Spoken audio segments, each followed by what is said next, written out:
It's my pleasure to welcome you here to the graduation ceremony for our graduates of the Faculty of Nursing and Health Sciences.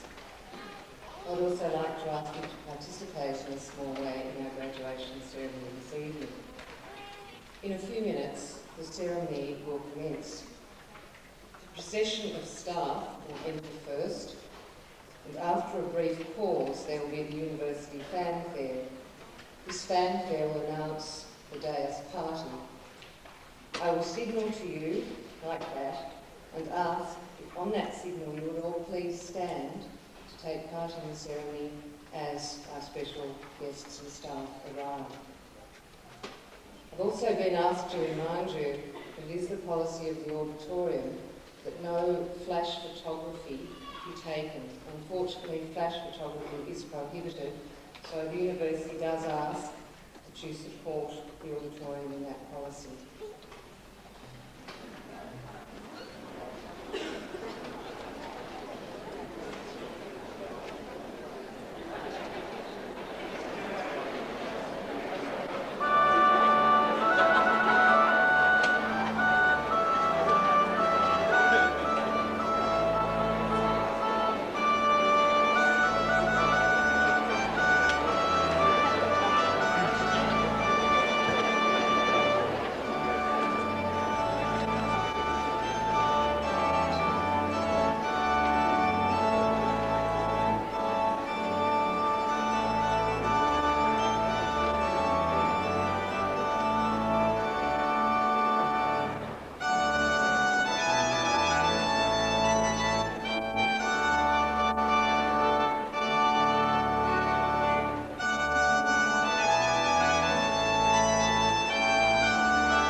Fellow members of Griffith University Council, the Honourable Mike Horan, MLA, Queensland Minister for Health,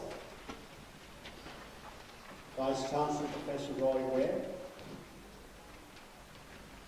members of the Advisory Council of Gold Coast College of Griffith University, including Mr. Peter Hobart, who is also a member of the University Council.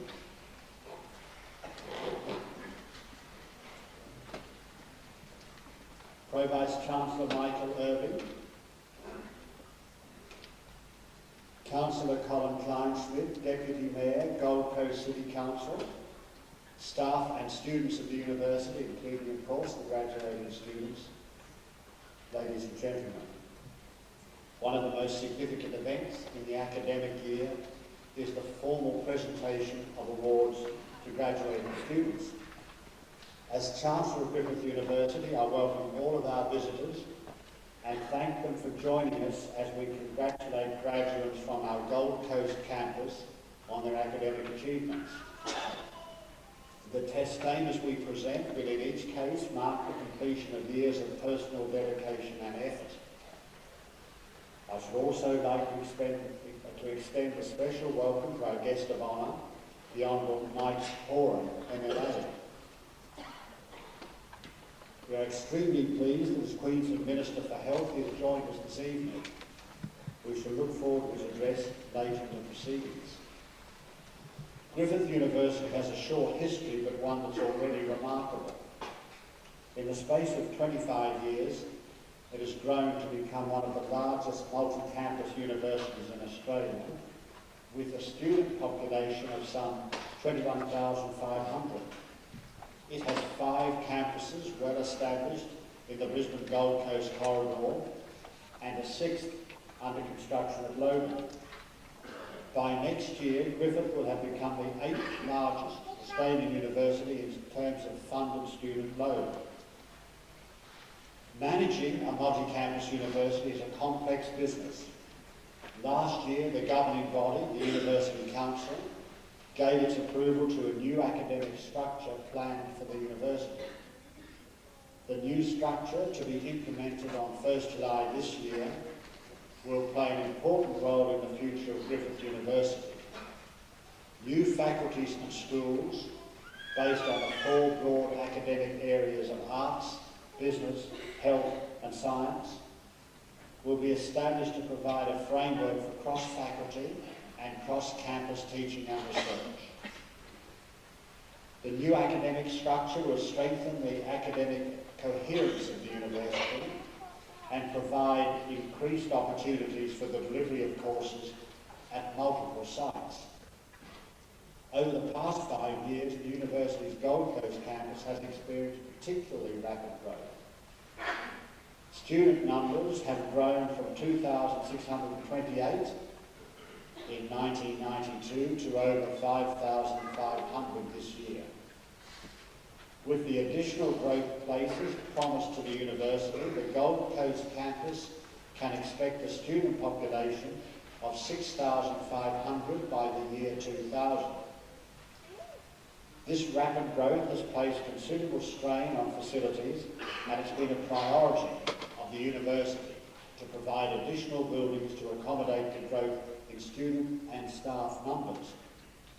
Funding of some $50 million has had to be found, and the allocation of that sum has enabled a significant number of buildings to be constructed in recent years. The Link building, incorporating a training restaurant, accommodation for the Student Guild, a student refectory, and a number of commercial outlets, was opened in late 1995. Last year, new engineering laboratories, faculty offices, and stage 1 of the Information Services building were completed. A new lecture theatre complex, stage 2 of the Information Services building, and new drama facilities have been opened. Construction of a visual and performing arts building and additional laboratories and the refurbishment of older buildings to provide additional teaching areas and office accommodation are other projects that are well advanced. Griffith University has recently signed a major contract with Wang Australia to upgrade the university's telecommunications backbone. Where once universities conducted their business in a relatively cloistered environment, the tendency towards globalisation of education has made us increasingly aware of and responsive to the needs of students and their communities. The information revolution of the 1990s, as evidenced by the universal applications of the internet, has changed the ways in which we receive and deal with information. The rapid development of telecommunications technology has had a profound impact on all sectors involved in the delivery of education. Students today use computers and related technology as an integral part of the learning process. The challenge for the higher education sector is to find the best way of merging traditional methods of teaching with flexible delivery modes. Our telecommunications upgrade to be installed by RANG Australia will permit high-speed transmission of image, sound and data via a microwave link that connects the university's Nathan, Mount Gravatt, Logan and Gold Coast campuses. The advantages to staff and students will be enormous. Access to computing networks will be enhanced and students will have the greater choice in their selection of teaching and learning modes. Significant work is currently being undertaken by university staff to develop subject content that will lend itself to delivery in a number of formats. These may include print-based material, audio and videotape, lectures transmitted between campuses, and the use of interactive multimedia. All of the new buildings at the Gold Coast campus have been constructed with the use of this new technology in mind. This evening our graduates come from the Faculty of Nursing and Health Sciences. The faculty has a well-deserved reputation for excellence in teaching and learning, and it has recorded further significant achievements over the past year. Graduate Diploma and Master of Sports Physiotherapy courses were introduced this year. A Bachelor of Physiotherapy course is being developed for introduction in 1998.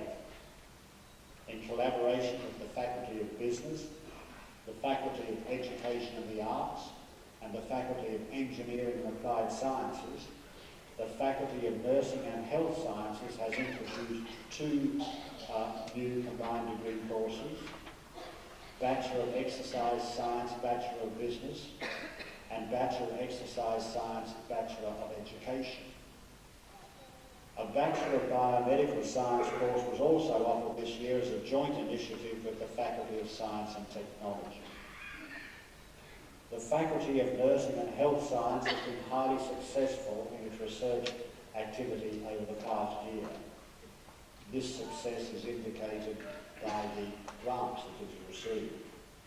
The National Health and Research Council has made a grant of $200,000 over 3 years to enable research at the Rotary Centre for Cardiovascular Research to be continued. Staff at the centre are undertaking a collaborative project with the University of Virginia aimed at providing new treatments for heart attack patients. Dr. John Hendrick, a visiting scientist at the Cardiovascular Research Centre, University of Virginia, has joined the faculty as director of the Rotary Centre.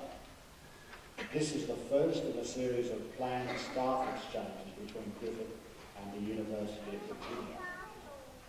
A 5-year research project will be undertaken by molecular genetic researchers in the Faculty of Nursing and Health Science in collaboration with the University of Sydney. A $2.4 million project is funded by Gemini Research, a British-based company, which is developing an international database system to house clinical information on genetic patterns in twins and their siblings.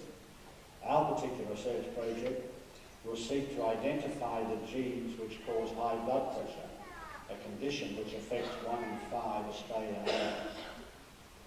Let me return now to our graduating students. We've gathered to give them the recognition that is their due. Their courses of study are completed and are now to receive their awards. All will have acquired the knowledge and skills that will be called for in their chosen fields of endeavour. Their willingness to undertake the discipline necessary for achievement has been demonstrated. These are qualities which will provide an excellent foundation for their lives ahead and the successful careers that we trust now await them. As we continue with tonight's proceedings, I express our warm appreciation and best wishes to each of them. I now call on Professor Michael Irving, Pro Vice-Chancellor, Health at Gold Coast, to present a report on the activities of the Gold Coast campus during 1996. Thank you.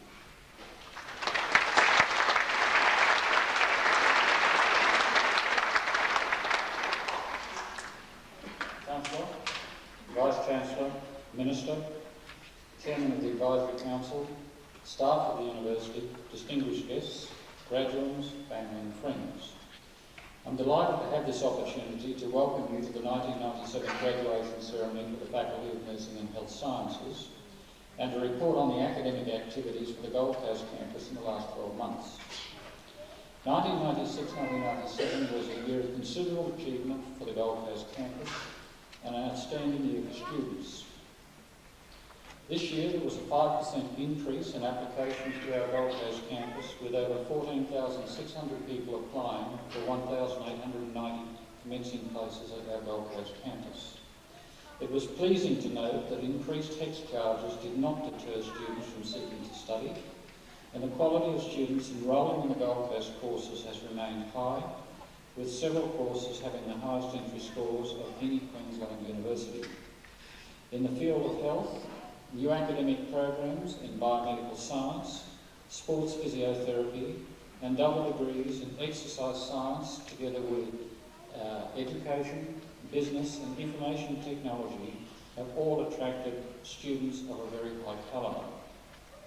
Griffith University Gold Coast is very proud to have been the first university in Queensland to offer postgraduate courses in critical care and emergency nursing. We offer both graduate diplomas and certificates and master's degree in these areas, as well as perioperative nursing and community mental health nursing. One of the key features of these new programs is that they have been developed and are available by distance education, and these have provided educational opportunities for nurse practitioners throughout most of the remote regions of Queensland. As the Chancellor has indicated, 1996 was an outstanding year for research achievement by this faculty, with research grant funding exceeding $2.5 million. In particular, the Genomics Research Group headed by Dr. Lynn Griffith and the Cardiovascular Research Group headed by Dr. Hedrick brought significant new research projects to the university. In addition, Professor Greg Gass has been appointed Chair of the Scientific Congress for the Paralympic Sydney 2000 in recognition of his leading role in the area of exercise science for disabled athletes. Planning is well advanced for the Griffith University Medical Centre to be located here at Southport. This is Queensland's most advanced private university facility and will be a centre for teaching excellence for university students, general practitioners, medical specialists, dentists, nurses and allied health professionals. During 1996, the Australian Institute of Suicide Prevention and Research was established, which is a joint project between Griffith University and the Queensland Department of Health. Originally located at Belmont Hospital, it has now been relocated to the Nathan campus and is undertaking a significant amount of new research in the area of Aboriginal deaths.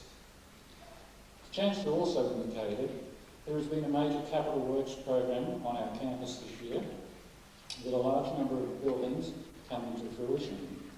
The first of these was the engineering building, which was opened by the Premier, the Honourable Rob Baldridge, in June 1996. This building features state-of-the-art facilities in civil and construction engineering and has one of the strongest floors in terms of testing the strength of materials in the Southern Hemisphere. The library, or the Information Services building, was completed several weeks ago. It provides, I would argue, probably one of the state-of-the-art facilities for students anywhere in Australia, combining not only a very attractive environment, but also being well planned for all of the proposed innovations about the use of information technology to complement the traditional research and scholarship that has taken place in library environments. Incorporated in the library is a moot court co-located with the law library, with the judges' bench, a gallery and council benches, and special tribute should be made to the Griffith University Fund for a lot of very active work in obtaining donations not only to the law library but also in terms of funding for the outfitting of the moot court. The University Administration, the campus administration, also moved into the new building in what is now known as the Graham Jones Centre. The Graham Jones Centre commemorates the pioneering work of the founding principal of the Gold Coast College of Advanced Education, Mr. Graham Jones, and certainly is a major improvement on the cramped conditions that we've had to date. Most importantly for the students was the opening of new lecture theatres in February. These new lecture theatres not only are aesthetically pleasing, but I can assure you they're immensely practical, consisting of a 300-place lecture theatre, a 150-place lecture theatre, and 2 tutorial rooms. A key feature of these lecture theatres is the integrated nature of the technology, which is not only going to link the Gold Coast campus with the Brisbane campuses through a microwave link, but more importantly, the nature of the technology through broadbanding classifications is going to enable students to in fact be able to sit in the library and eventually at home to replay lectures to catch all the information that they missed when they went to sleep that night. Also under construction and due for completion in July is the new visual arts building. Arts now ranks as the fastest growing area of study at the Gold Coast campus, and we have an outstanding building with state-of-the-art facilities in a large number of areas to support the visual arts. Complementing the visual arts, there has been a construction of a new drama theatre. This was completed in the Link precinct and has already hosted the inaugural performance of Strangers in Paradise by the Seventh Wave Theatre Ensemble, which is a semi-professional company based on the Gold Coast campus. It's also pleasing to note that the Gold Coast campus continues to enjoy considerable support from the local Gold Coast community, and the training restaurant has been refurbished with funding provided by Commonwealth Jupiters and has been renamed CJ's on the Link. Approval has also been sought to commence final negotiation with the nominated project manager for student residences. It's anticipated that residences will be available for the commencement of the 1990 academic year, and a prototype of these residences has been constructed on site. An international athletes track is underway at the moment on our Gold Coast Oval, with funding contributed from the state government, the Gold Coast City Council and the university. This $1.8 million facility will be an international standard track of Olympic standard, and already has attracted enormous interest not only from the Gold Coast community but nationally and internationally from athletes who wish to train and study in the Gold Coast region. Planning is also well advanced for a new science building to be constructed at a cost of $8 million to be located in the vicinity of the nursing building, and this will provide much needed teaching and research space for the schools of applied science and health science. In addition, a significant amount of money has been expended in the development of a multi-level car park and refurbishment of spaces vacated by the administration throughout the Gold Coast campus. In particular, we've refurbished the Gilmarai Centre and tutorial rooms throughout the campus. Another key feature has been the complete refurbishment of all of the information technologies associated with the campus. Universities aren't strictly bricks and mortar, and the information technology infrastructure at the Gold Coast campus is positioning Griffith University very well for the revolution that's taking place in the delivery of higher education in this country. Pedagogy, information technology and communication are going to be the key features which distinguish universities in the next century, and we're particularly grateful for the forward planning within the university which positions students at the Gold Coast and throughout all of Griffith University to be able to cope with these activities.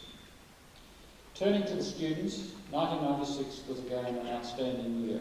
When you consider that to date we've had no formal sporting facilities on the Gold Coast campus, the students have performed outstandingly, coming third on a student basis in the Australian University Games. 6 of our students were selected to represent Australia at the World University Games. 4 of our students represented Australia at the Olympic Games, and 2 of them, Duncan Free and Catherine Bouchette, won bronze medals at Atlanta. The University Guild continues to provide a proactive role in terms of the development of the needs of our students, and is in the process of working with the university to construct co-located with the Visual Arts Building. I'd like at this stage to pay tribute to Professor Roger Willis, whose term as Dean of the Faculty of Nursing and Health Sciences expires in June. Roger has provided major leadership, not only in the management of the faculty, but also presiding over the faculty in a period when it has recruited outstanding academic staff and it has turned and has become the major group in health research in the university. Roger, I'd like to thank you for your major commitment and the long drive that he undertook coming down from north of near Ipswich every day to undertake his duties at the Gold Coast campus. Chancellor, I think that I'd like to conclude by saying that this year Griffith University Gold Coast campus has come of age. When you consider that 7 years ago we had 800 students, this year we have 5,600 students. We have an international profile in teaching and research, and I believe that it's a profile that the university and the citizens of the Gold Coast can be well proud of. Thank you.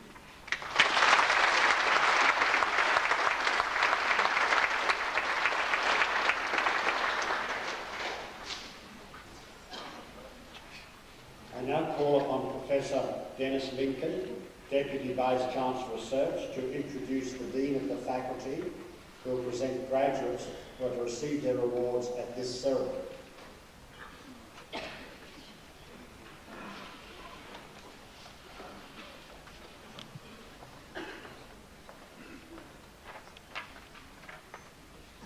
Chancellor, the Dean of the Faculty of Nursing and Health Sciences, Professor Roger Willis.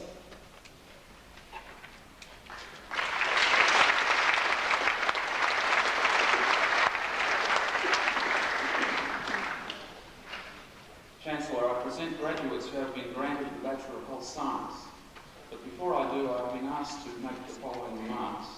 The Nursing and Health Science faculty will be disestablished later this year as part of changes to the university government. I wish to pay tribute to the staff and the students of the faculty who have seen it grow from in 1989 to 50 students up to over 1,000 students. The first student for the Bachelor of Health Science, Michael Armstrong.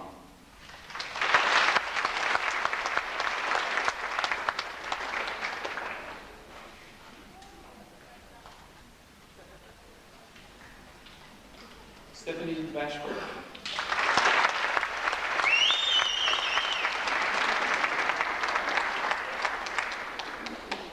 Corey Bell.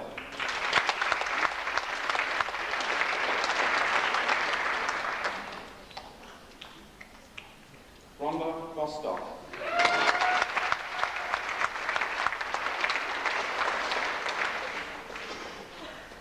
Elizabeth Brindley.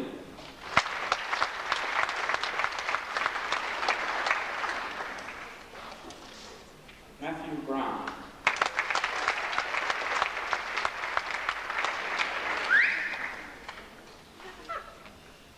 Nicholas Depros.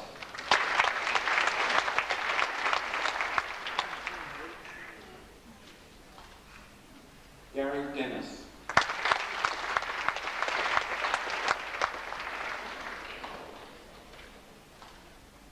Bradley Doyle.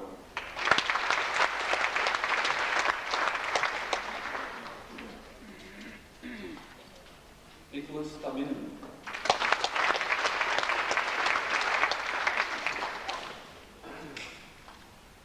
Luke Edwin.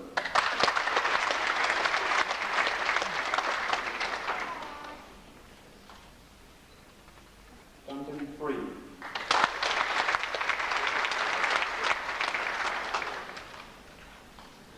Timothy Gabber.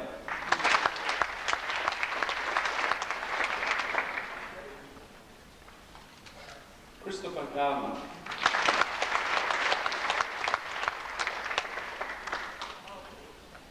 Anthony Gerlinger.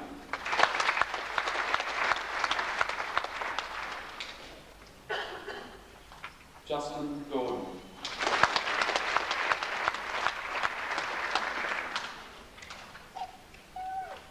Anne-Marie Habits.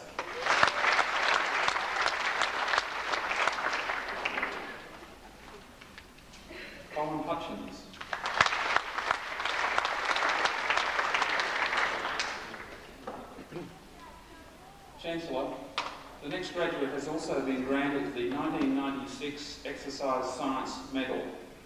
Shane James.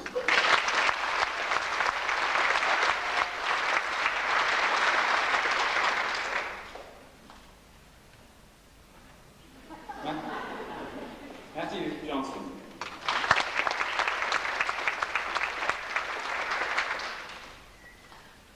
Deborah King.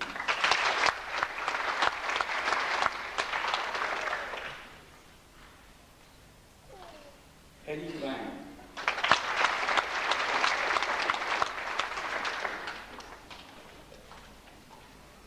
Bonnie Lasky.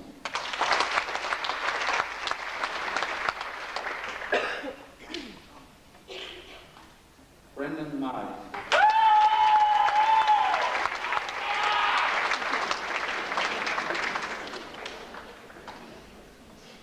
Stephen Lucky.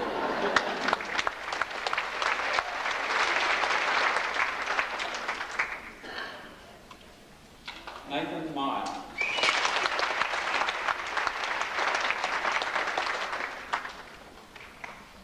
Sharon Mills.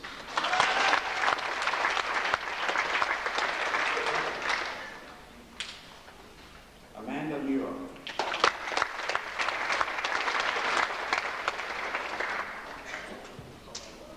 Mark Nienaby.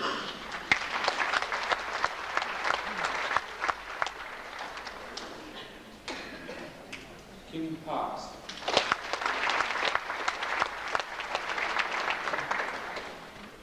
Tony Pope.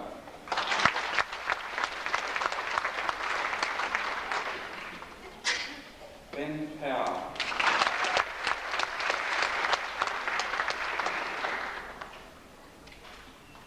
Tanya Robertson.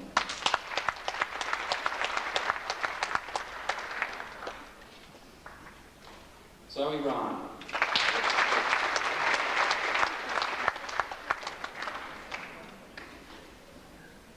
Catherine Shade.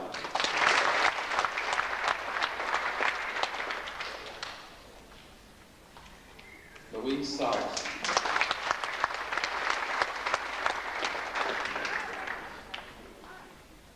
Megan Thompson.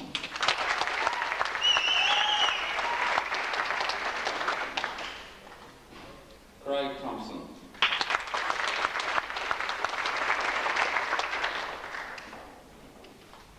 Christopher Tuckey.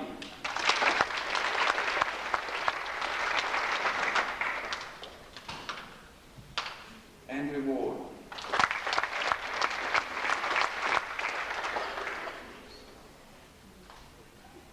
Andrew White.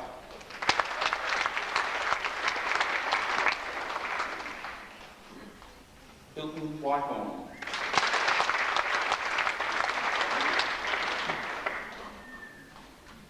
Lance Williams.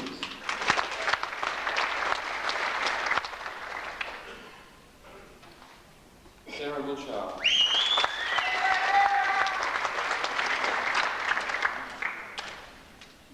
Monique Wiley.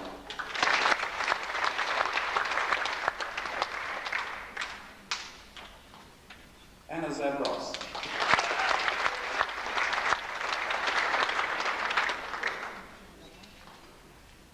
Libby Zabros.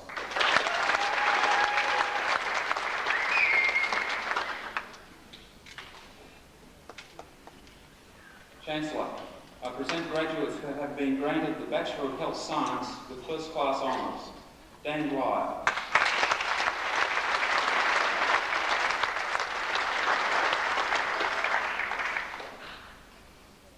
Rod Lee.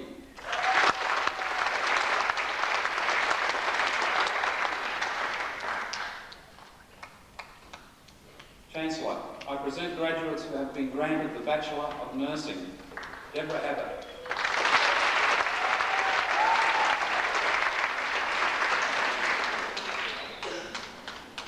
Amanda Anderson.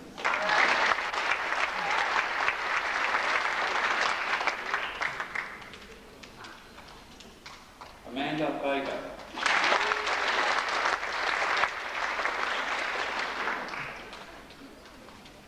Cameron Banks.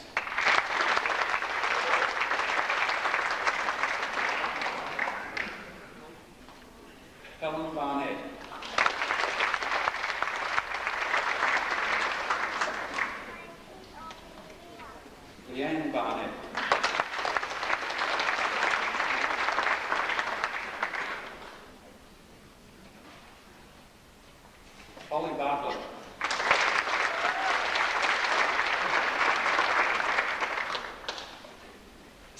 Joao Batista.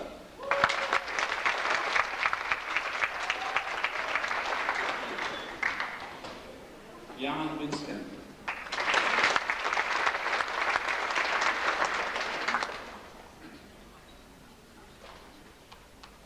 Pamela Bishop.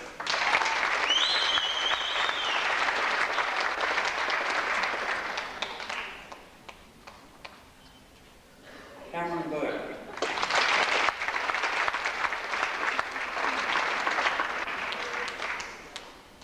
Kate Rain.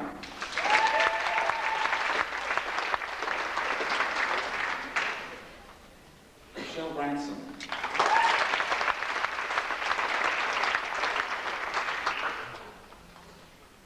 Tracy Bromham.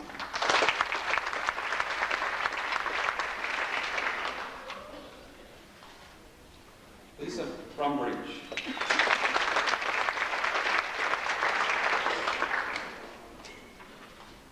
Emily Burnett.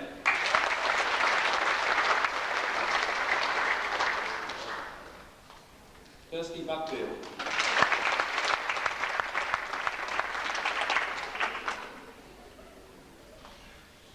Rachel Caldwell.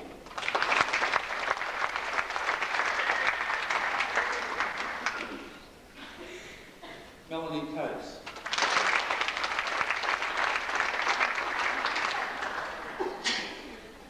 Jan Cotsey.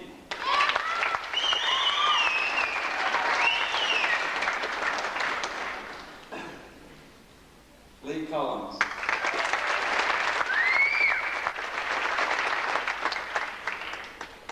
Margaret Collins.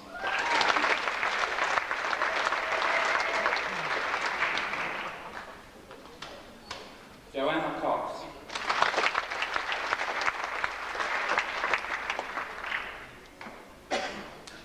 Stuart Cutterjar.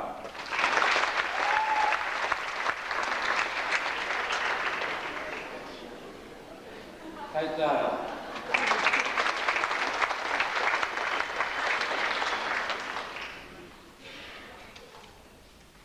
Lawana Dickman.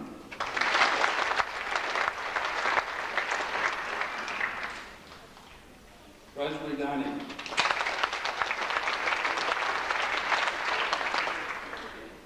Kirsty Donham.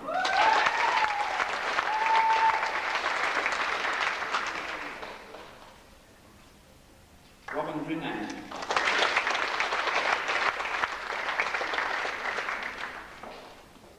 Michelle Dyson.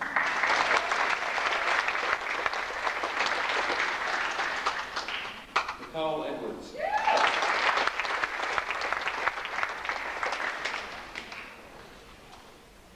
Cynthia Elribi.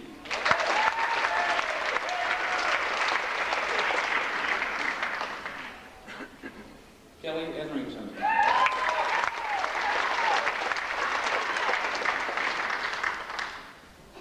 Debbie Farrell.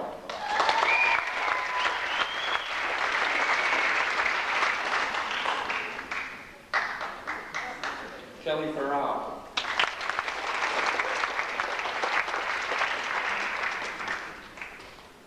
Jodie Fitzgerald.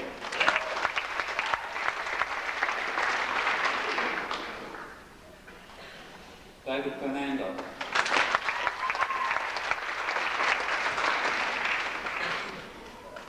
Andrea Friswell.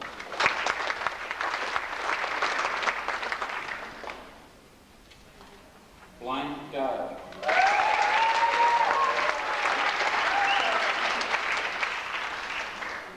Joanna Galligan.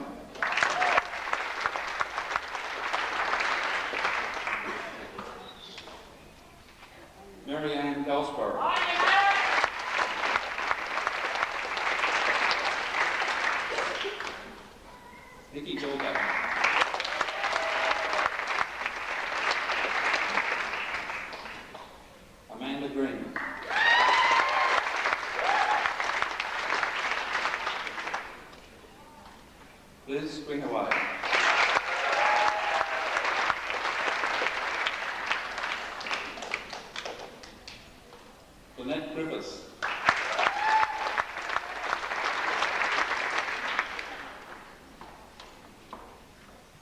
Michael Grigg.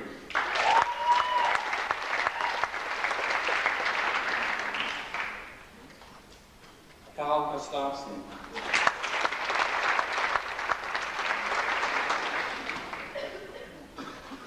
Anthea Hadel.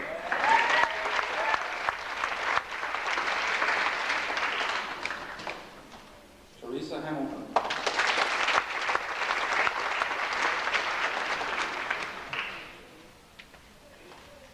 Angela Hand.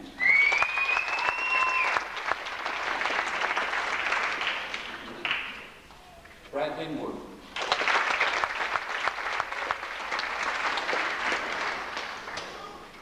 Melissa Hilton.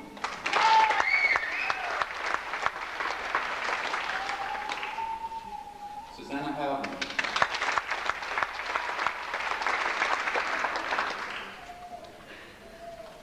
Suzanne Howlett.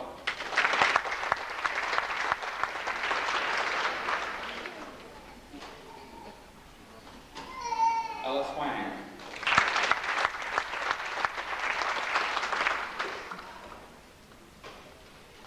Lisa Jenkins.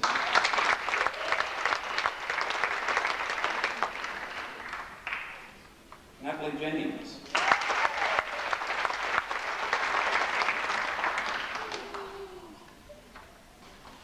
Catherine Johnson.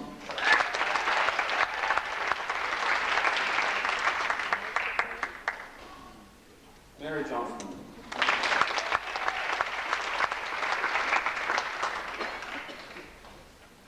Loretta John.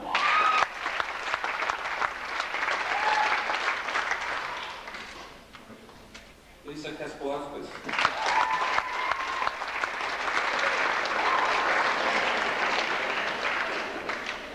Dominica Kelly.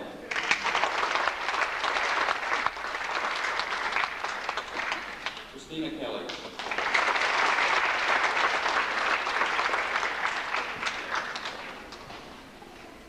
Catherine Cordry.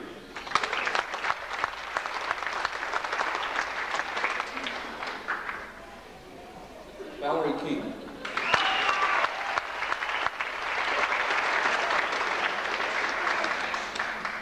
Judith Ann Kleinschmidt.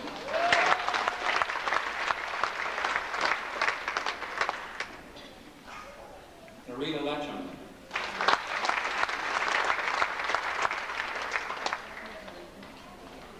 Aliana Lincoln.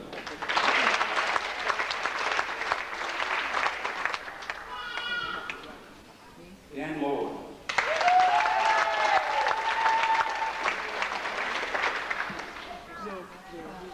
Natasha Lowe.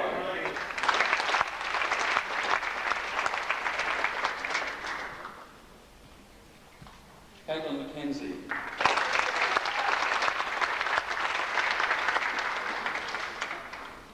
Georgina Mansford.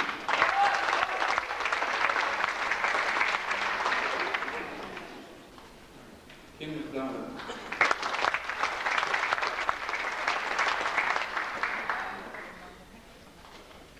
Melinda McFarlane.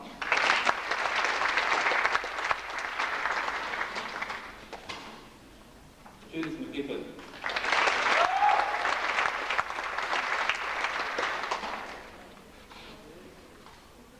Sandra McGrath.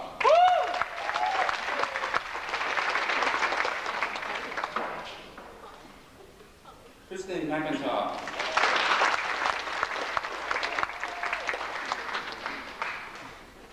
Wendy McIntyre.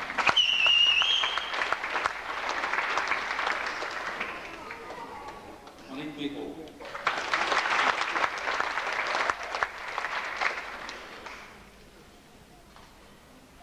Chancellor, the next graduate has also been granted the 1996 Nursing Medal. Timothy Miller.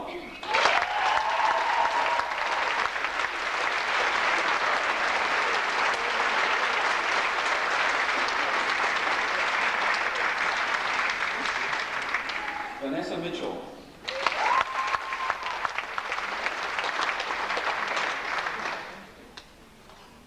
Jason Moore.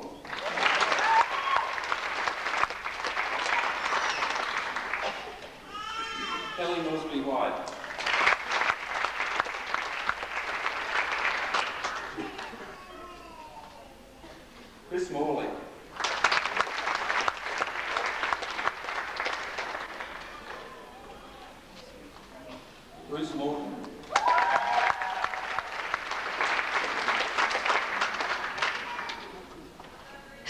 Timothy Murphy.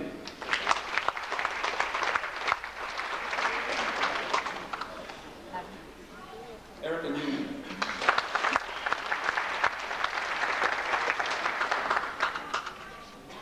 Louise Viatakis.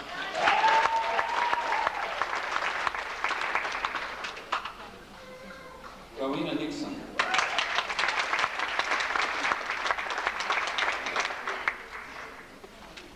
Margaret Noble.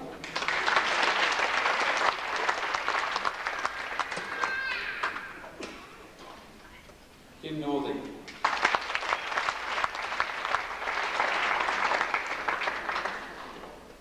Natalie O'Brien.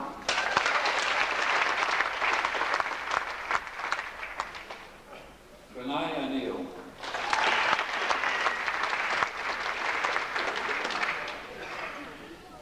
Diane Oakridge.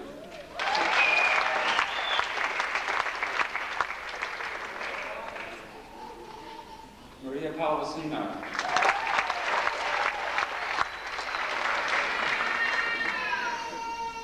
Nicole Parkinson.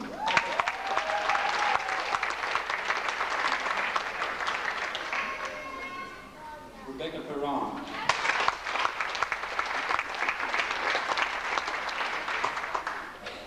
Eleanor Porter.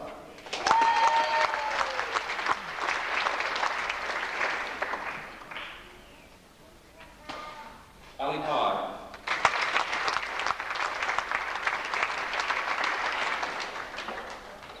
Anne Rassick.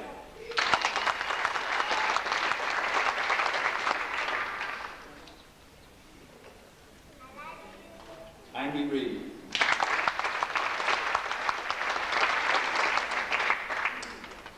Paul Rees.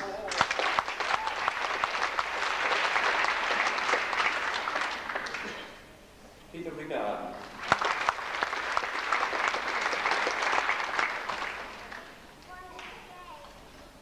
Jeannie Rogers.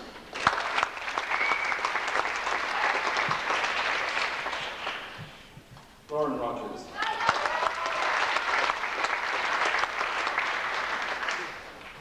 Troy Russell.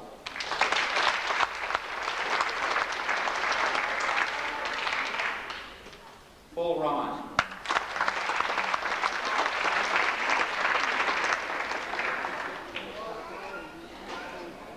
Michelle Sampson.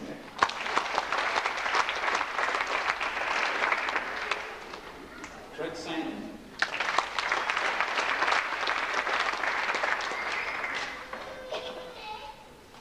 Alana Sackle.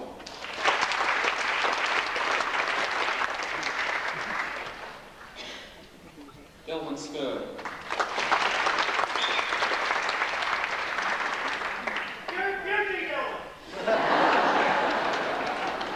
Claire Seymour.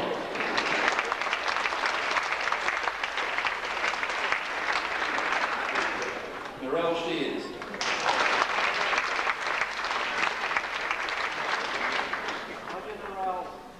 Mark Shipton Smith.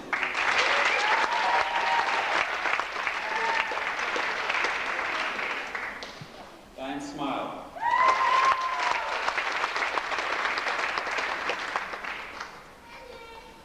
Christina Steele.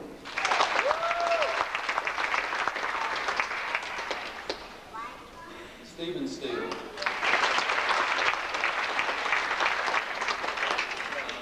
Christine Stevens.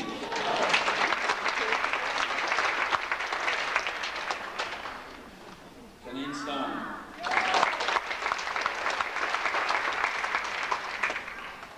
Robin Stout.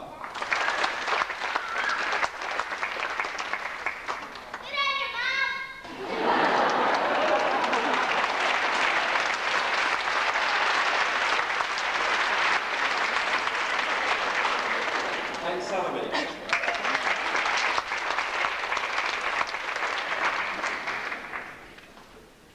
Enid Fisher.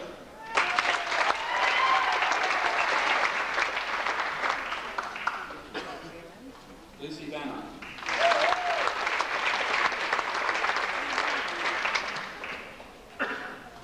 Mama Banner.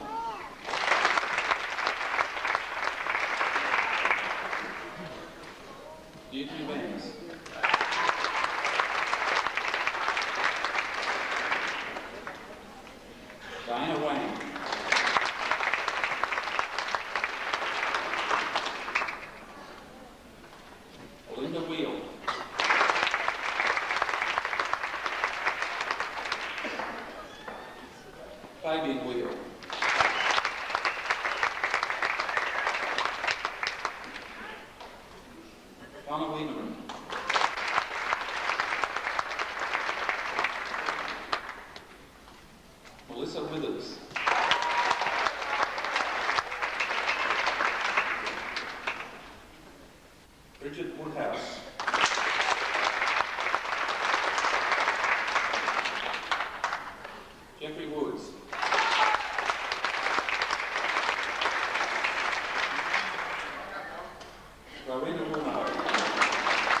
the Graduate Diploma of Critical Care Nursing, Marnie Andrews.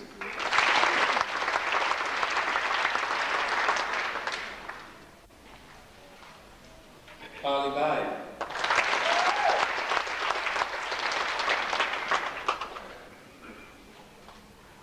Doris Bullitich.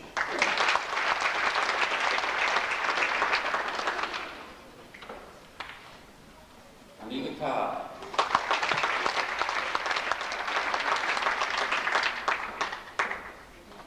Pamela Dicklesman.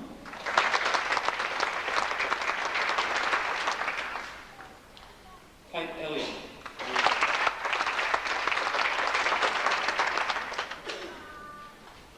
Tricia Graham.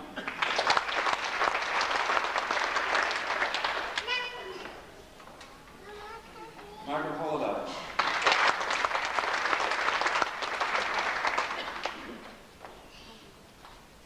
Joanne Lebees.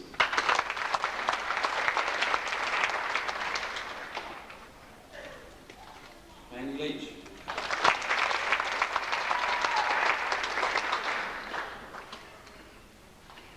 Julie Mathewson.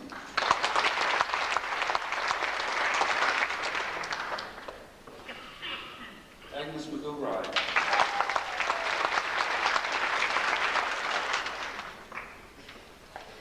Sandra Rose.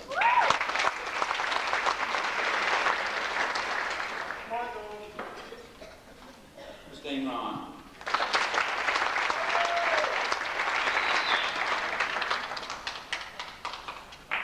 Tracy Sanford.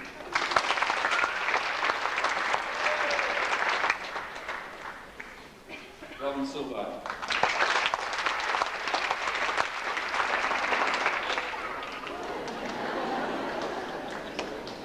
Rashmi Singh.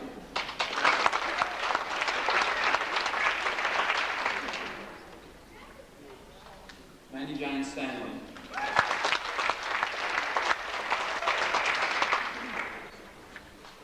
Sandra Stewart.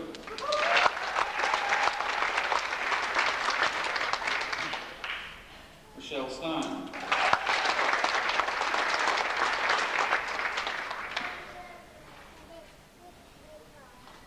Tracy Stratton.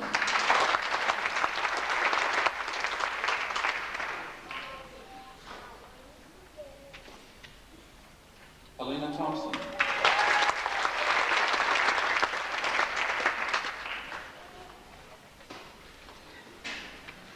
Neil Underwood.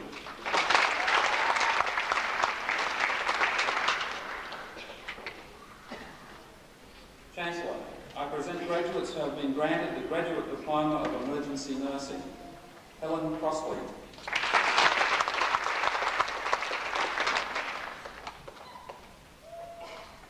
Tracy Ellis.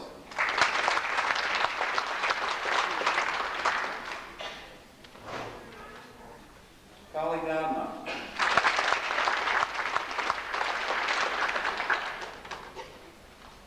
Craig Helmy.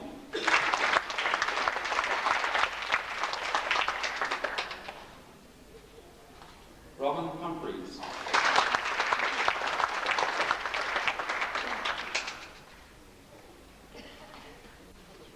Linda Jones.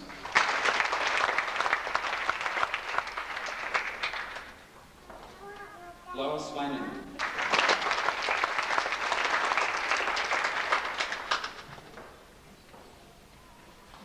Susanna Sullivan.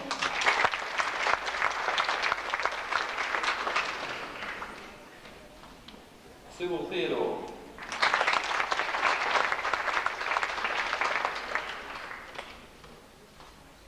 Madonna Walsh.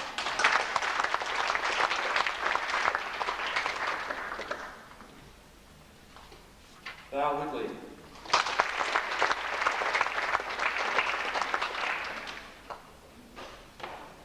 Chancellor, I present graduates who have been granted the Master of Clinical Nursing in Critical Care Nursing.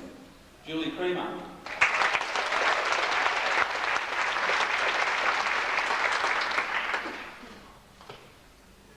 Alison Larwood.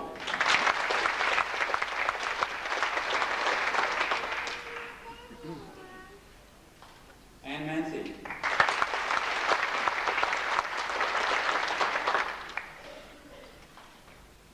Karen Shirley.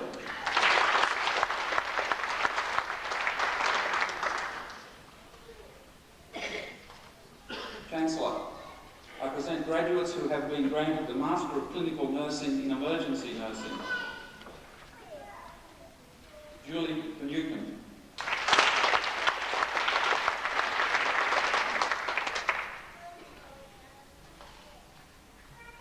Judith Harris.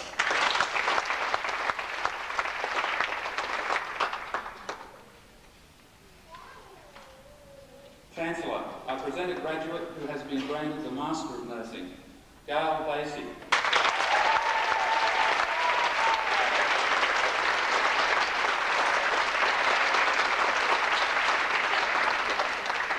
Chancellor, that concludes this stage of the presentation of graduates of the Faculty of Nursing and Health Sciences.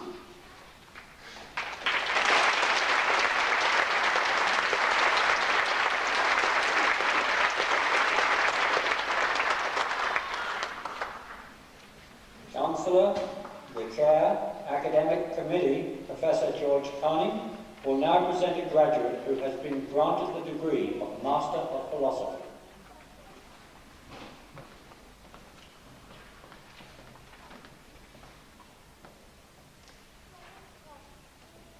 Chancellor, tonight the University is proud to honour a graduate who has satisfied the rigorous criteria for the award of the degree of Master of Philosophy taken in the Faculty of Nursing and Health Sciences. Chancellor, the title of Miss Lynn Marie Valsinko's thesis is Spinal Loads Whilst Adjusting a Seated Patient. Chancellor, I present Lynn Marie Valsinko.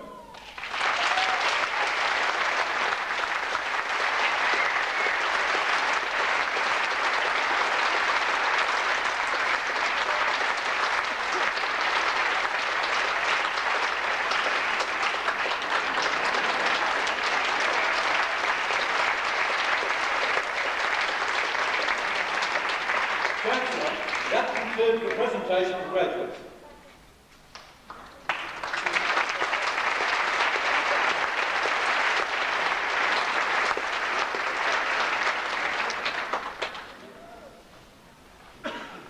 Ladies and gentlemen, we'll now have a musical interlude. It's my pleasure to introduce the Griffith University Collegiate Singers.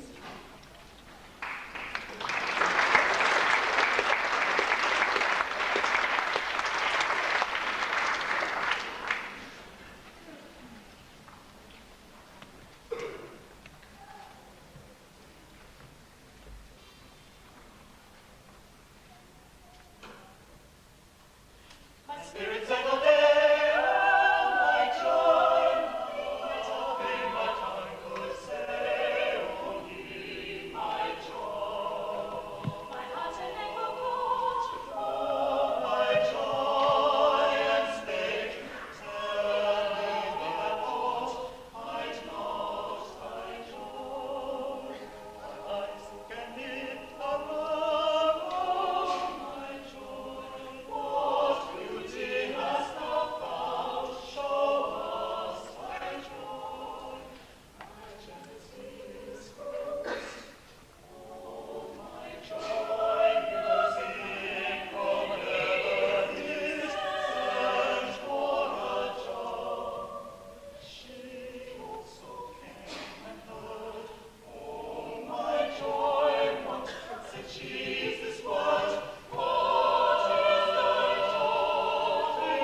now call on the Vice Chancellor, Professor Roy Webb, to introduce the guest speaker.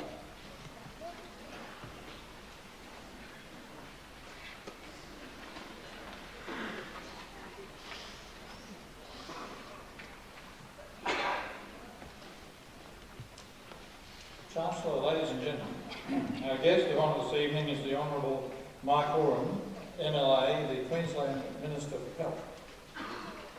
Prior to entering politics, Mr Horan was the General Manager of the Royal Agricultural Society of Queensland, Toowoomba Showgrounds, from 1978 to 1991. During this period, he was the driving force behind the sale of the old Toowoomba Showgrounds and the development of a new $8 million showground and greyhound racing complex, considered to be the best in Australia. Under Mr Horan's leadership, the Toowoomba Royal Show developed a reputation as one of the most professional agricultural shows in the country, and the Toowoomba Showgrounds became a principal venue for trade fairs, home and motor shows, conventions and functions.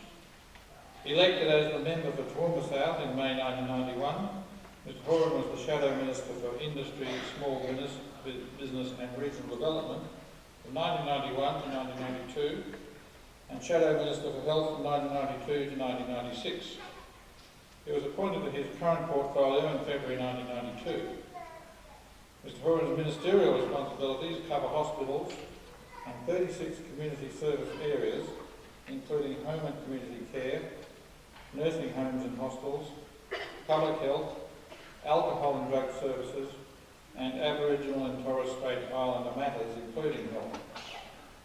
As both Shadow Minister and Minister for Health, Mr Horan has demonstrated a personal commitment to the provision of quality health services for Queensland. In addition to these impressive achievements, I'm sure many of us here this evening associate the name of Horan with sporting achievement. An accomplished footballer, Mr Horan played for University and West Rugby Union, Brisbane East Rugby League and Parramatta Rugby League. He was also a player coach of the Railway Rugby League at Bundaberg and the Suburbs Rugby League at Gympie. His talents on the football field have been inherited by his famous son, Tim. In addition to his continuing interest in football, Mr Horan also finds time in his busy schedule to act as patron to the President of Rangers Rugby Club at Toowoomba. Chancellor, it gives me great pleasure to call upon Mr Horan to deliver this evening's occasional address.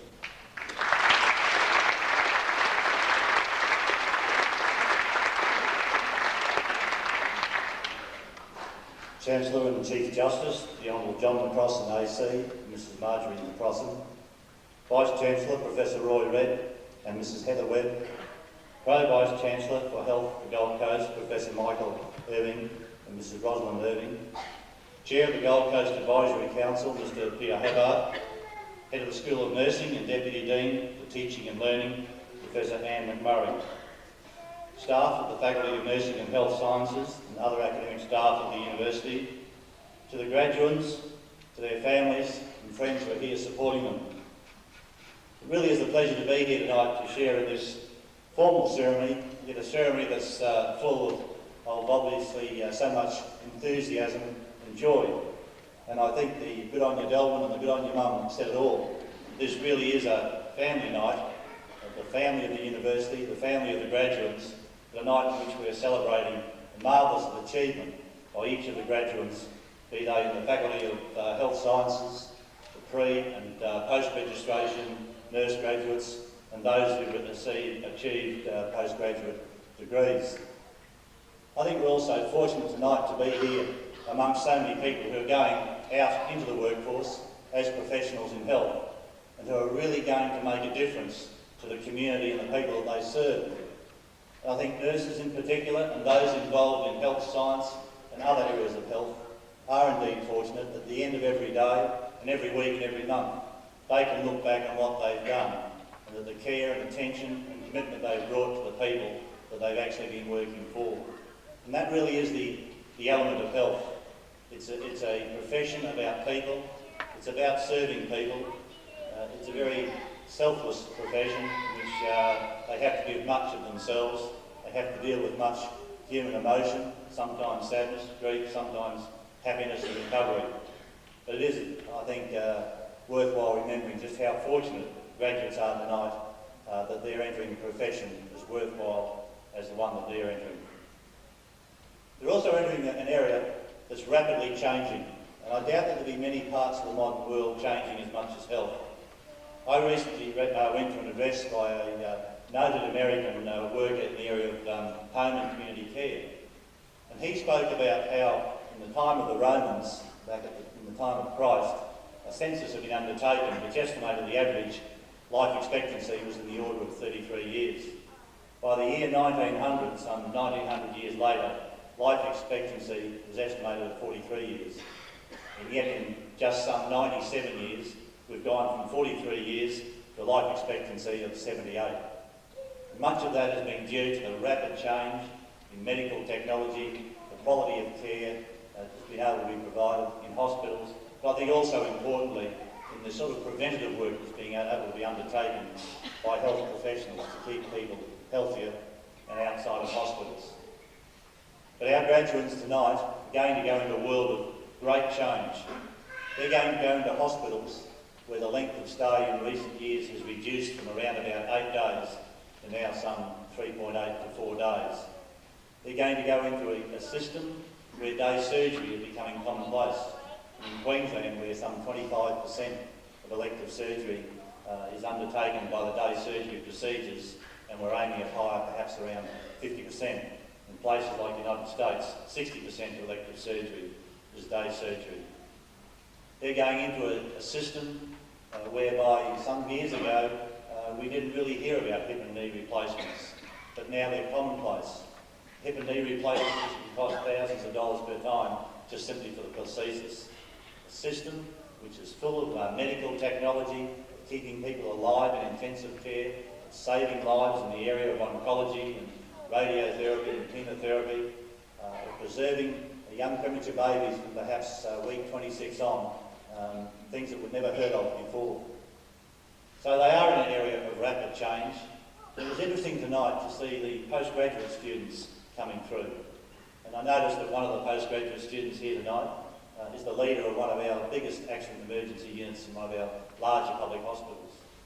And I think it's such a boost to see people with that sort of practical experience and that sort of leadership skills undertaking further academic experience and achievement so that they can provide even better leadership and skills transition to the workforce who work for them in that very important unit.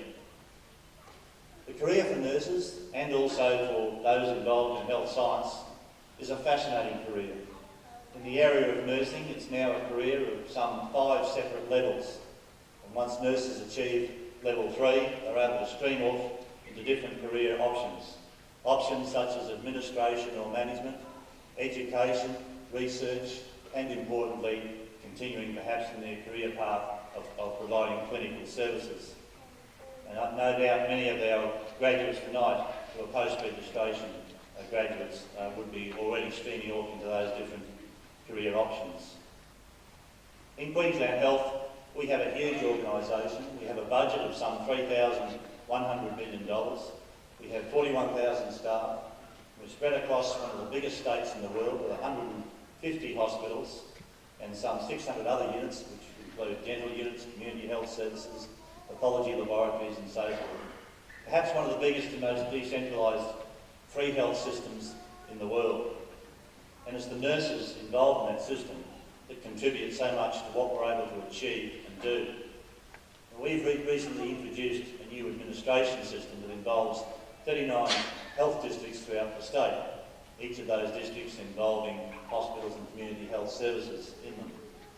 Now within those districts, we have a district manager for each of those districts. And 13 of our 39 district managers are nurses. One of them, in the Cape District Health Service in Cape York Peninsula, is an Aboriginal nurse who won her position against 12 other applicants. But it's been interesting for me to see just how well those nurse managers, or those district managers who have a nursing background, have been able to contribute to the efficient and effective management of the services we provide. And no doubt it's the background that the nurses have, their time spent on shift work, on night work, all the various aspects of hospitals and community health services. That's given that really practical, down-to-earth background to be able to manage so well. And some of these district managers with the nursing backgrounds in charge of some of our major districts have really brought about substantial change. They've been able to turn the large budget overruns into balanced budgets, but more importantly, within that balanced budget, they've been able to increase the amount of patient care, increase the quality of care, and increase the range of services. I look at one central Queensland district where we have a district manager who is a nurse, where she's been able to bring together a number of wards and provide a more efficient system with everything together. And as a result, able to provide more other services in the hospital, day services like rehabilitation, palliative care, renal services, and so forth. I look at a major Brisbane hospital where we have a nurse as the district manager, turned around a huge budget deficit, and in the same process, undertaking thousands of more operations, has been able to get all the staff behind him in true leadership style. The doctors, nurses, support staff, no matter what, behind him in bringing about some great changes and big improvements in that particular hospital. And I think we're very lucky that we have a career structure in nursing that allows this stream at level 3, so that the good practical work that they've undertaken in the preceding years can be used to such good advantage as they move towards leadership roles. In other areas, in our district health councils, which we have at each of our districts to provide community input, we have in each and every one of those councils some people who have nursing background, so that can bring not only community direction, but the professional direction of someone with nursing experience. But I think one of the outstanding lessons to me has been in the development of what we call our Surgery on Time project, which is aimed at reducing the time that people wait for elective surgery. And the nursing workforce within that have really brought about in a few months some amazing changes. We now have about 80% of our elective surgery patients going through pre-admission clinics that have been developed by the nurses and the doctors at our hospitals. And these clinics mean that the patients can come some weeks before they come to hospital, have their various forms signed, undergo an educative process so they know where they have to go, what they have to do, undertake any particular test, so that when they come to the hospital, they feel more comfortable. And when they do come to the hospital, through the talents of our nursing workforce, we've developed surgical admission units. So instead of patients spending 1 or 2 days in hospital before their operation and taking up a bed that costs between $500 and $700 a day to operate, they're coming in on the day of surgery. And it's more convenient not only for them, less trauma disruption to their family, it's more convenient for the hospital staff. And anaesthetists aren't having to wander all over a large hospital to see the people they're going to work on. They come to the surgical admission unit on the morning of surgery and see them all there together, and they're there cared for by the nurses and the doctor in charge and being prepared for their particular surgery. There's some wonderful career options for nurses and those involved in health science. I know tonight I speak particularly of nursing, but I know in the area of health science how important that backup is to the teams that we have throughout our hospitals, in biomedicine, in research, in pathology, various tests that have to be undertaken as part of modern health. But for nurses, there's the wonderful options of perhaps working in a major hospital with all the excitement and challenge of perhaps intensive care, accident and emergency, or the medical surgical wards, or other parts of the hospital.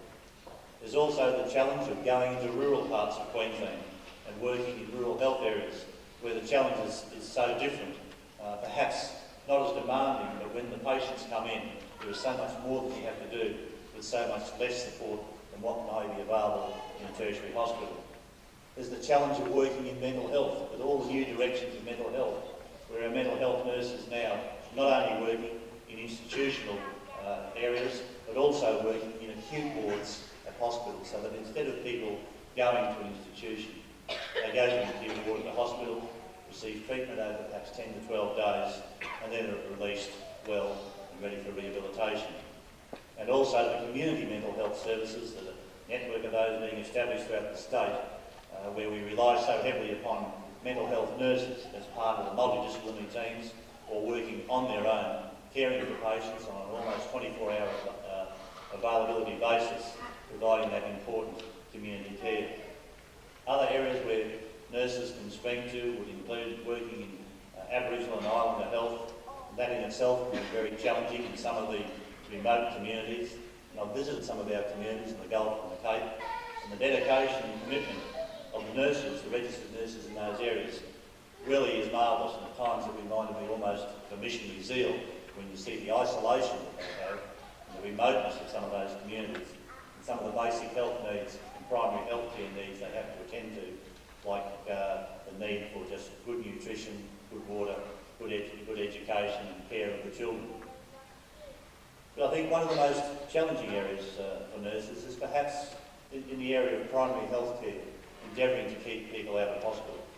I've talked a little bit tonight about the growth of medical technology and the cost of medical technology. When we're doing now lung transplants that cost around about $70,000 a time, where open heart operations are virtually commonplace, perhaps 40 or more a week done at Prince Charles Hospital, just one cardiac unit. And all this technology, really we wonder at times, can we do things better? Can we be healthier? Can we prevent some of these illnesses and some of these conditions occurring? I think that's a very challenging and interesting area. It's not always as obvious as the acute and emergency care, but nonetheless much more important. And if our nurses can be involved in some of the national health goals, like increasing the percentage of children who are immunised, like attacking the causes of diabetes, of teaching people about good nutrition and exercise so that they're less likely to have cancer or cardiovascular disease, preventing injuries in children, then certainly that'll be a great task and perhaps a great career option in order to keep people out of hospitals. The other area that's becoming very challenging as we provide better lifelong health care is in the area of the aged. We have an ever-increasing aged population. The vast majority of our elective surgery occurs in people aged over 60, and that percentage is increasing each and every year. People are living longer, and at the same time, the longer you live, unfortunately, the chance of having some form of dementia increases. So the speciality of being able to care for the elderly, and for those who may have some form of dementia, is an area where nursing now has to look at the care of the aged in a far different light. It's no longer just simply caring for somebody in a nursing home. It's being able to care for them in a very special way if it involves people who are very late in years and have some form of dementia. And that's where community nursing, such as those nurses involved in home and community care, can be such a contribution to the care of the elderly in enabling people to enjoy the full potential of their life and to be able to stay at home and enjoy their home surroundings rather than move into a hostel or a nursing home. So I think for our graduates tonight, it must be so exciting. Many of them no doubt have commenced their career, and those who are post-registration nurses who have already been well and truly into their career. But the options always remain there, and in the ever-changing landscape of health, it is so exciting and so ever-changing and so interesting. Queensland Health is pleased to be able to support the nursing profession and the universities who now train our nurses in many different ways. We provide $1.2 million to a post-graduation transition course so that graduates who come to our hospitals are able to receive preceptorship training under the watchful eye of an experienced nurse so that they gradually become acclimatised to working within the discipline of a hospital or a community setting. They become used to working shift work and all the particular demands that can happen in a hospital.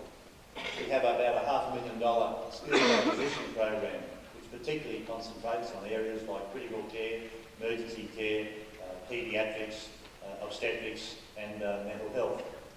And interestingly, in some of our hospitals we're able to develop links with those particular skills acquisition courses with universities, so our nurses can use that as credit towards university subjects. We provide 3 scholarships a year, one for a metropolitan nurse, one for a rural nurse and one for a regional nurse, to be able to undertake additional research and training and bring back those skills to nursing. We're currently training 120 perioperative nurses, that's theatre nurses, who can work under our surgery on time as we endeavour to attack the waiting times for elective surgery. We've put in place 10 nurse educators to train those theatre nurses. We're very hopeful we can continue with that particular project. 3 of our hospitals, Ipswich, Redcliffe and the Mater, are cooperating with the Australian Catholic University in the development of a pilot midwifery course. And I think that nurse education has really reached a watershed. We've gone from back in the early 80s and before that, from the traditional nurse training based upon hospital training, the university training, which includes so much academic training and clinical blocks at hospitals and community centres. And now we're at a watershed where we really need to look at some of the postgraduate courses, and it was so good to see those courses recognised here tonight. But in areas like midwifery, we're facing a critical shortage across Queensland and across Australia. We need to have nurses trained in specialties like renal dialysis, where renal nursing is becoming so important. There's many other areas such as critical care and emergency nursing and child health nursing that are just as important. So it is important that we work closely with universities like Griffith, which has such a marvellous record of providing quality nurses, not only for the public health system, but also for the private system and for society generally. Tonight's a night for our graduates, and I would like the graduates to reflect on how fortunate they've been to have gone through this great university. Young though it may be, at only some 25 years since its establishment, Griffith University has achieved a fine reputation throughout Queensland and Australia. Many universities tend to be recognised for particular courses. This university was recognised as a leader in environmental studies and Asian studies, but it covers such a wide range of faculties and courses and provides, as we heard tonight, over 20,000 students and is the 8th largest university in Australia. But to see the range of campuses that Griffith has expanded to, and to see how well this university serves the large and growing and vibrant population south of the Brisbane River, really can give us great heart to know that this university will serve Queensland well for many years. And to be moving to 6 campuses, the major campus at Nathan and now Gold Coast, such a big campus, places like Logan, at South Bank and the other sites at Mount Gravatt, really provides such a network of tertiary education for all those who require it in the booming southeast corner of Queensland. But it's more than buildings that make a university, it's the people who work in them and the quality of academic tuition and the commitment they have to conveying that to their students that really makes the university.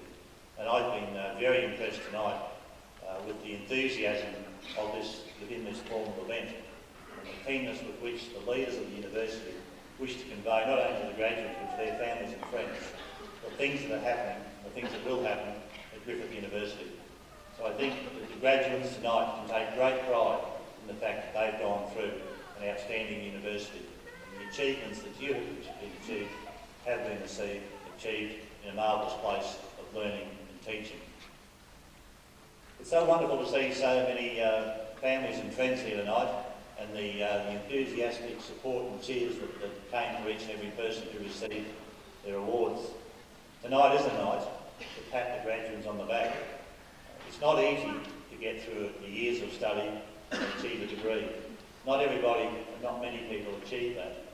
And it's even more difficult, or an even greater achievement, to go on further to postgraduate studies and, as we saw tonight, a PhD. It's also marvellous to see those people who've been able to set the standard by winning the respective health science and nursing medals. I'd like to join with all the families and friends here tonight in congratulating the graduates sincerely on what you've achieved. Don't ever forget what you've achieved. It has been something in your life which you should always hold very dear in your heart and be very proud of, that you've been able to achieve it, not only for yourself, but for your family, for your friends, and for your university. And I hope that you can always return to the university for further study or just simply to have discussions with those who've taught you over the past years. We in Queensland Health and your family and friends here, and I think everybody in Queensland, hold high hopes that as you go forth with this newfound learning and skills that you've obtained with your awards tonight, that you can do great things for Queensland in the area of health. Many people in the state will depend upon you, and as I said at the beginning of my speech, you really will be able to make a difference. On behalf of everybody here, I'd like to congratulate you sincerely. Please carry your award forever with great pride, and may you have success and enjoyment in your future careers.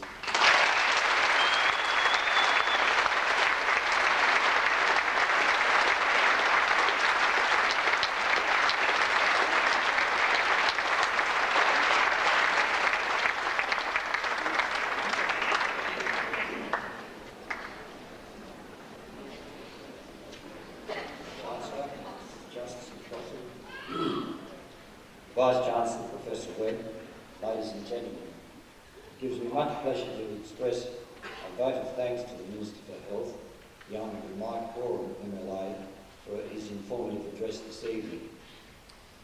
You will recall from the introduction, the Minister has had a very full involvement in the last 30 years in sport, agriculture and worthy community activities.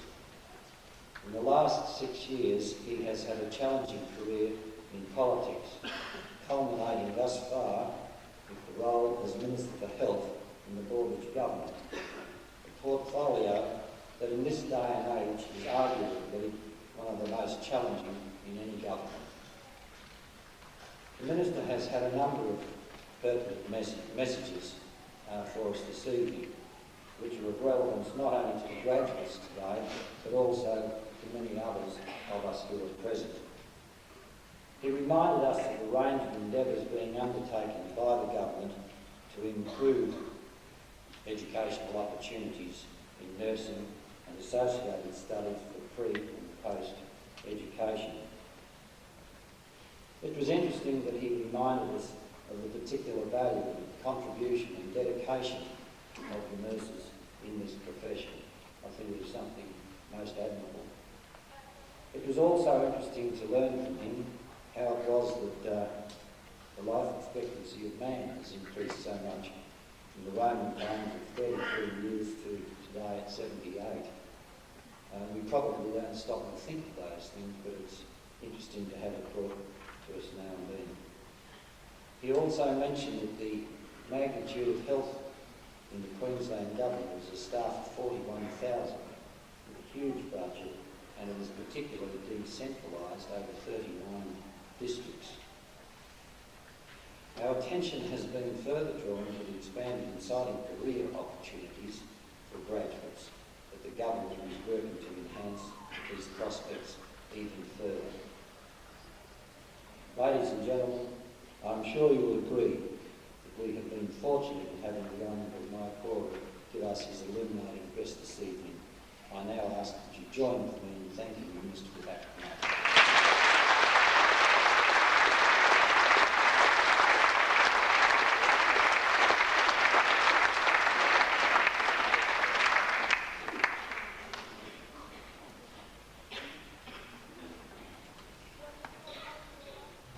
Ladies and gentlemen, the ceremony is now concluded. Thank you very much for sharing in such a special occasion. When the fanfares begin, would you once again join in the graduation ceremony, please? Would you please rise and remain standing as the day's party leaves, followed by the staff procession, and then followed by our procession of new graduates. Congratulations.